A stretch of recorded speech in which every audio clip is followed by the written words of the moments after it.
नमस्कार दोस्तों, आज एक बहुत ही इंटरेस्टिंग टॉपिक पर हम डिस्कशन करेंगे और वो है दोस्तों, आपने कल न्यूज़ में सुना होगा कि Elon Musk has become the world's richest person. उन्होंने पीछे छोड़ दिया है पिछले 3 साल से लगातार पहले नंबर पर बने हुए थे जेफ बेजोस, जिनकी कंपनी है अमेजॉन। यहां पर आप न्यूज़ देख सकते हो, Elon Musk overtakes Jeff Bezos to become world's richest person. और यहां पर दोस्तों, अगर मैं आपको एकमात्र कारण बताऊं उनका नंबर 1 होने का, वर्ल्ड्स रिचेस्ट होने का, वो है उनकी electric vehicle manufacturing company Tesla. अगर आप 1 साल पहले देखोगे ना, जो एलॉन मस्क का ओवरऑल टोटल वेल्थ था, it was just around 10 to 15 billion dollar. Just 10 to 15 billion dollar. क्या आपको पता है पिछले 1 साल में एलॉन मस्क का जो वेल्थ है वो कितना हुआ है? अब ध्यान रखिएगा, हम कोविड-19 पैंडेमिक के बीच की बात कर रहे हैं। इसके बावजूद भी उनका जो ओवरऑल वेल्थ है 1 साल के अंदर, वो 150 बिलियन डॉलर से भी ज्यादा इंक्रीज हुआ है, जिसकी वजह से आज वो बन गए हैं वर्ल्ड के रिचेस्ट पर्सन। तो काफी इंटरेस्टिंग स्टोरी है दोस्तों। यहां पर हम जानेंगे कि टेस्ला किस तरह से आज के डेट में विश्व का नंबर 1 ऑटोमोबाइल कंपनी बन चुका है in terms of market capitalisation. तो काफी कुछ जानने को है। चलिए आगे बढ़ते हैं। मैं हूं अंकित अग्रवाल और अपडेट के लिए आप मुझे फॉलो कर सकते हैं इंस्टाग्राम, फेसबुक और ट्विटर पर। मेरे लेक्चर की हर पीडीएफ आपको फेसबुक पर तो मिलेगी ही, प्लस साथ में आप मेरा टेलीग्राम चैनल ज्वाइन कर सकते हैं by searching Ankit Agarwal official. और अगर आप यूपीएससी की तैयारी कर रहे हैं तो आपके लिए सुनहरा मौका है। स्टडी IQ लैब आपके लिए स्मार्ट कोर्स है, जिसके थ्रू आप अपनी प्रिपरेशन और भी ज्यादा अच्छे तरीके से कर सकते हैं। तो सबसे पहले देखते हैं दोस्तों यहां पर क्या हुआ है। आपको ध्यान रखना है, हम फोर्ब्स के अकॉर्डिंग बात नहीं कर रहे हैं, जो फोर्ब्स की रैंकिंग आती है उसकी बात नहीं कर रहे हैं। यहां पर ब्लूमबर्ग के द्वारा भी रैंकिंग दिया जाता है। ब्लूमबर्ग के हिसाब से एलॉन मस्क ने अमेजॉन के फाउंडर जेफ बेजोस को पीछे छोड़ दिया है for the title of world's richest person. क्योंकि यहां पर क्या हुआ था कि वेडनेसडे को उनकी जो कंपनी है टेस्ला, उसका जो शेयर प्राइस है वो 5% के आसपास इंक्रीज हुआ। और जैसे ही ये 5% इंक्रीज हुआ तो उनका जो ओवरऑल वेल्थ है एलॉन मस्क का, वो बेसिकली इंक्रीज हो गया और विश्व में सबसे ज्यादा हो गया। तो बेसिकली क्या होता है कि जो ब्लूमबर्ग बिलियनियर्स इंडेक्स है, उसमें टॉप 500 वेल्थिएस्ट पीपल की रैंकिंग लगातार जारी की जाती है। डेली जो भी चेंजेस होते हैं वो किया जाता है। और यहां पर आप देख सकते हो कि न्यूयॉर्क स्टॉक एक्सचेंज में उनकी जो कंपनी थी उसकी वैल्यू बढ़ गई, जिसकी वजह से उनका जो नेट वर्थ है वो 186 बिलियन डॉलर सुबह 10:15 पर हो गया। और ओवरऑल आप यहां पर देख सकते हो कि उनका जो इंक्रीज है वो बढ़ता गया है। और एलॉन मस्क का जो ओवरऑल वेल्थ है आप यहां पर देख सकते हो, अभी जब मैं ये वीडियो रिकॉर्ड कर रहा हूं तो ब्लूमबर्ग के हिसाब से 195 बिलियन डॉलर हो चुका है। और सेकंड नंबर पर जेफ बेजोस हैं, जिनका यहां पर रैंकिंग है सेकंड और 185 बिलियन डॉलर। और बिल गेट्स आप देख सकते हो 134 बिलियन डॉलर। एक इंटरेस्टिंग चीज आप यहां पर ध्यान देंगे कि जिस इंडस्ट्रीज की हम बात करें, आप देख सकते हो कि टॉप 5 में 4 कंपनी जो है वो आपकी टेक्नोलॉजी से रिलेटेड कंपनी है। तो कहीं ना कहीं ये इंडिकेट कर रहा है कि आगे आने वाले समय में जो टेक्नोलॉजी वाली कंपनीज होंगी, उसको जो ओन करेगा वो सबसे ज्यादा रिचेस्ट कहलाएगा, आप कह सकते हो एक तरह से। लेकिन याद रखिएगा, फोर्ब्स के द्वारा बोला गया है कि अभी भी एलॉन मस्क सेकंड नंबर पर हैं। जो वर्ल्ड के रिचेस्ट हैं अभी भी फोर्ब्स के अकॉर्डिंग, वो हैं आपके जेफ बेजोस। इनफैक्ट दोस्तों, मैं आपको इसकी वेबसाइट पर भी ले आया हूं, जो फोर्ब्स की वेबसाइट है, यहां पर मैं आपको ले आया हूं। और यहां पर आप देख सकते हो फोर्ब्स के अकॉर्डिंग अभी भी जेफ बेजोस हैं और एलॉन मस्क सेकंड नंबर पर हैं। लेकिन यहां पर अगर हम भारत की भी बात करें दोस्तों, तो यहां पर पहले क्या था कि अभी टॉप 10 पर आ चुके थे जो मुकेश अंबानी है, लेकिन अभी वो 13th नंबर पर आ चुके हैं। उनकी वेल्थ है करीब 74 बिलियन डॉलर। और एशिया में भी मुकेश अंबानी काफी समय से वर्ल्ड के रिचेस्ट बने हुए थे। लेकिन यहां पर आप देखिए छठे नंबर पर जो चाइना के एंटरप्रेन्योर हैं वो यहां पर 6 नंबर पर आ चुके हैं। मतलब कि एशिया में भी अगर आप देखिए तो मुकेश अंबानी को पीछे छोड़ा जा चुका है चाइना के इस पर्टिकुलर एंटरप्रेन्योर के द्वारा। अब आप देखिए इसके बारे में जैसे ही न्यूज आया, और यहां पर आप देख सकते हो कि टेस्ला के द्वारा ये ट्वीट किया गया, it is now the richest person in the world at 190 billion dollar. तो आप देख सकते हो कि जो एलॉन मस्क है, उन्होंने इसके बारे में ट्वीट किया, हाउ स्ट्रेंज। उसके बाद उन्होंने ट्वीट किया, वेल बैक टू वर्क। तो इस तरह का थोड़ा सा जो सिनेरियो है वो ट्विटर पर काफी ज्यादा ट्रेंडिंग चल रहा था कि एलॉन मस्क ने यहां पर जो प्रतिक्रिया है वर्ल्ड का रिचेस्ट बनने के बाद, इस तरह का प्रतिक्रिया उनकी तरफ से आया है। लेकिन यहां पर एक सबसे बड़ा आपके मन में क्वेश्चन आएगा कि अचानक से ये कैसे राइज हो गया, इतना बड़ा वेल्थ एलॉन मस्क को कैसे मिला। तो ध्यान रखना है आपको दोस्तों कि जिस भी एंटरप्रेन्योर के द्वारा वो कंपनी ओन की जाती है, उसकी मार्केट कैपिटलाइजेशन कितना है। जैसे कि हम भारत के अंदर बात करें तो मुकेश अंबानी की जो कंपनी है, जिनके पास 48-49% शेयर है रिलायंस का, तो रिलायंस का शेयर प्राइस जैसे जैसे बढ़ता जाएगा तो ओवरऑल जो वेल्थ है मुकेश अंबानी की वो भी बढ़ती जाती है। सेम उसी प्रकार से यहां पर अगर हम टेस्ला के स्टॉक की बात करें, आप ध्यान रखिएगा, जो टेस्ला है उसका स्टॉक आपको नस्दाक, जो कि यूएस के अंदर आपका स्टॉक एक्सचेंज है, उसके अंदर लिस्टेड देखने को मिलेगा। भारत के अंदर टेस्ला का स्टॉक आप नहीं खरीद सकते हो बॉम्बे स्टॉक एक्सचेंज पर, क्योंकि ये लिस्टेड है कहां पर, यूएस के स्टॉक एक्सचेंज पर।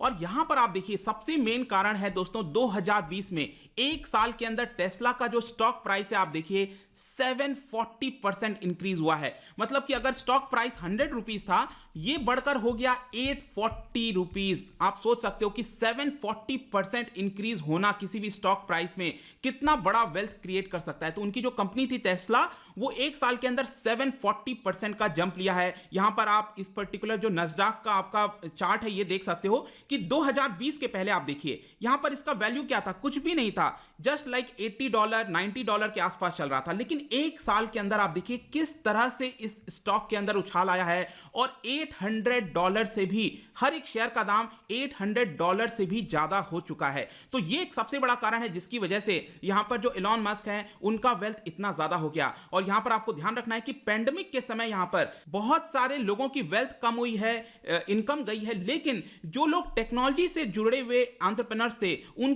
उनकी जो वेल्थ है वो बड़ी है। क्योंकि पेंडेमिक के समय सबसे ज्यादा अगर कोई काम कर रहा था वो टेक्नोलॉजी के माध्यम से, इंटरनेट के माध्यम से, सॉफ्टवेयर के माध्यम से। तो इससे रिलेटेड जितनी भी स्टॉक्स आपको देखोगे दोस्तों वो लगातार आपको बढ़ते हुए देखने को मिलेगा। और यहां पर आप देख सकते हो कि एक साल में मैंने आपको बताया कि जो एलॉन मस्क का ओवरऑल फॉर्च्यून है, वेल्थ है, वो आपका $150 बिलियन, एग्जैक्टली मैं आपको बताऊं तो $159 बिलियन के आसपास एक साल के अंदर उनका इंक्रीज हुआ है। और इसकी वजह से आप देखिए टेस्ला जो है वो आज के डेट में, अगर हम ऑटोमोबाइल कंपनी के बारे में बात करें, जितने भी कार मेकर्स होते हैं, टोयोटा हो गया, फॉक्सवैगन हो गया, बीएमडब्ल्यू, फेरारी, कुछ भी आप ले लो, सबसे बड़ी वेल्थ आप देख सकते हो कि अपने कॉम्पिटिटर से कितना ज्यादा आगे निकल चुका है Tesla in terms of market capitalization. ध्यान रखना, मैं बार बार मार्केट कैपिटलाइजेशन के बारे में कह रहा हूं, यहां पर मैं ये नहीं कह रहा हूं कि कौन सबसे ज्यादा कार बनाता है। जैसे कि मार्केट कैपिटलाइजेशन का मतलब होता है कि उस कंपनी के द्वारा कितना नंबर ऑफ शेयर्स इशू किया गया। जैसे कि मैं कहता हूं टेस्ला ने 1000 शेयर इशू किया है, हर एक शेयर का प्राइस ₹100 है, तो यहां पर उसका मार्केट कैपिटलाइजेशन कितना होगा, ₹10,000। इसी को मार्केट कैपिटलाइजेशन कहते हैं। तो आप देख सकते हो कि टेस्ला का मार्केट कैपिटलाइजेशन है $773 बिलियन, $773 बिलियन। और टोयोटा का आप देख सकते हो जो सेकंड नंबर पर है, बहुत पीछे है, $211 बिलियन, फॉक्सवैगन $98 बिलियन, आप फरारी का देखिए $55 बिलियन, बीएमडब्ल्यू का $56 बिलियन। मतलब कि अगर आप स्टार्टिंग के 6-7 भी ऐड कर दोगे तो भी यहां पर वो टेस्ला को बीट नहीं कर पाएंगे, इतना ज्यादा यहां पर हो चुका है। और यही एक कारण है दोस्तों कि यहां पर एलॉन मस्क का जो ओवरऑल वेल्थ है बहुत तेजी से इंक्रीज हुआ है। लेकिन यहां पर एक और आपके मन में सवाल आना चाहिए कि ऐसा टेस्ला में ऐसा क्या हुआ है जिसकी वजह से यहां पर ये इतना अच्छा परफॉर्म कर रही है, उसकी मार्केट कैपिटलाइजेशन पिछले एक साल में इतना तेजी से ग्रो हुआ है, बाकी ऑटो कार मेकर्स का नहीं हो पाया है। तो ये मैं आपको अब रीजन बताऊंगा। सबसे पहला रीजन दोस्तों वो ये है कि जो ट्रेडिशनल कार मेकर्स होते थे, ऑटो मेकर्स होते थे, चाहे फॉक्सवैगन हो, बीएमडब्ल्यू हो, वो बेसिकली क्या है, डीजल पर चला करती हैं, पेट्रोल पर चला करती हैं। तो वहां पर उनका जो सेल्स का है और जो उनके शेयर्स के प्राइस देखोगे आप तो लगभग बैलेंस होकर चलते हैं। मतलब कि उनका जितना भी बिक्री होगी उसके हिसाब से उनके स्टॉक के प्राइसेस भी बढ़ते और घटते हैं। लेकिन टेस्ला के मामले में दोस्तों क्या है, यहां पर आपको ध्यान रखना है, ये इलेक्ट्रिक व्हीकल मैन्युफैक्चरिंग है।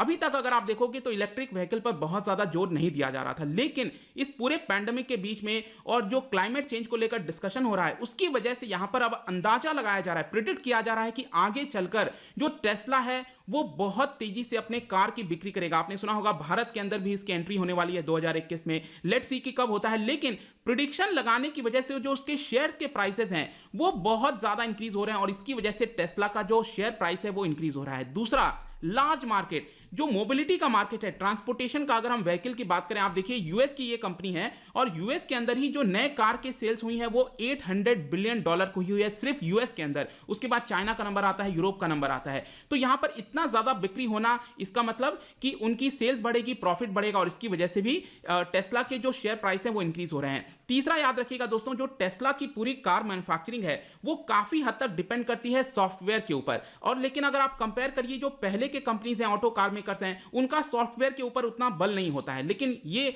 इलेक्ट्रिक व्हीकल है तो सॉफ्टवेयर के थ्रू ज्यादातर चला करती है। इसकी वजह से क्या होगा कि कंपनी का स्टार्टिंग में बहुत ज्यादा कॉस्ट आता है, लेकिन एक बार आपने वो सॉफ्टवेयर बना दिया उसके बाद आपको जस्ट अपडेट करते रहना है। लेकिन आपका जितना ज्यादा वॉल्यूम बढ़ेगा, कार की सेल्स होगी, क्योंकि कॉस्ट तो आपका एक तरह से लगभग फिक्स्ड हो गया ना। एक बार आपने खूब सारा पैसा लगाया, पंप इन किया, उसकी वजह से आपने सॉफ्टवेयर डेवलप किया और हर एक कार के अंदर वो सॉफ्टवेयर अब जाएगा और उस तरह से आपका सेल्स भी इंक्रीज होगा। तो इसकी वजह से क्या होगा, ओवरऑल आपका प्रॉफिट लगातार इंक्रीज होगा। इसी की वजह से यहां पर टेस्ला जो ऑटो कार मेकर है उसका शेयर प्राइस आपको इतनी तेजी से बढ़ते हुए देखने को मिल रहा है। तीसरा यहां पर दोस्तों टेस्ला ने फुल सेल्फ ड्राइविंग लाने की भी कोशिश की है, यहां पर ऑटो पायलट के मोड से, मतलब कि अगर आप हाईवे पर जा रहे हो और अगर आपको लेन चेंज करना है, लेन 1 से लेन 2 पर जाना है, तो यहां पर ऑटोमेटिकली वो कार कर सकता है। आपको कार पार्किंग करनी है तो ऑटोमेटिक वो कर सकता है, आपको कुछ करने की जरूरत नहीं है। इसके लिए यहां पर $10,000 का कॉस्ट आ रहा है, जो कि डायरेक्टली टेस्ला कमा रहा है अपने कार के थ्रू।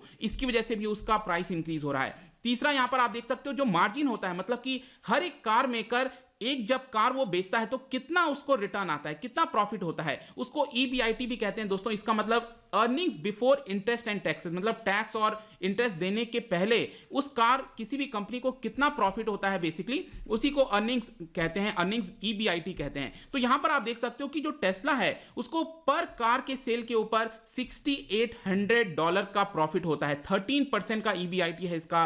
बाकी के कार मेकर्स आप देख सकते हो कि उनका जो EBIT है वो 6% है, 8% है, लेकिन टेस्ला का EBIT जो है वो बहुत ज्यादा है। इसके अलावा टेस्ला एक अपने आप में बहुत यूनिक कंपनी है। आज के डेट में विश्व में क्या आप मुझे बता सकते हो कि दूसरी कौन सी कंपनी है जो यहां पर इलेक्ट्रिक व्हीकल में है? शायद आप में से ज्यादातर लोग नहीं बता पाएंगे। इसीलिए मैं कह रहा हूं कि टेस्ला एक अपने आप में नाम बन चुका है, ब्रांड बन चुका है कि इलेक्ट्रिक व्हीकल मतलब टेस्ला हो गया आज के डेट में। तो टेस्ला का बाकी सभी इलेक्ट्रिक व्हीकल कंपनी से बहुत आगे निकल चुका है और एक्सपर्ट्स का मानना है कि शायद हम कोई दूसरा ऐसा कोई टेस्ला देखने को शायद ना मिले नियर फ्यूचर में। इसलिए टेस्ला के शेयर प्राइस लगातार इंक्रीज हो रहे हैं। तो आई होप दोस्तों यहां पर लगभग सभी कुछ आपको जानने को मिल गया होगा टेस्ला के बारे में। जाने से पहले यहां पर मैं आपको कंक्लूजन में बता दूं कि पिछले एक साल में जिस तरह का इंक्रीज हुआ है टेस्ला के शेयर प्राइस में, बहुत ही इरेशनल है, मतलब कि ये जस्टिफाई शायद नहीं करता है।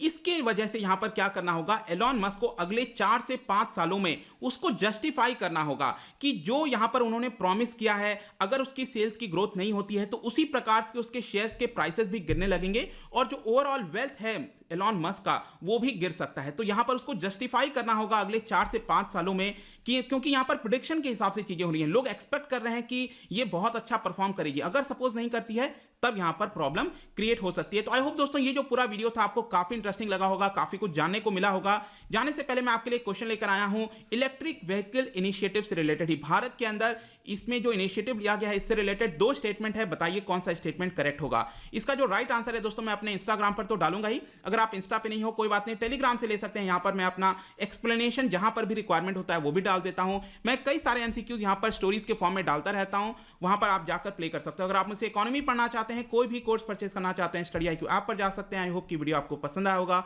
मिलता हूं आपसे next time, till then thank you very much, see you soon.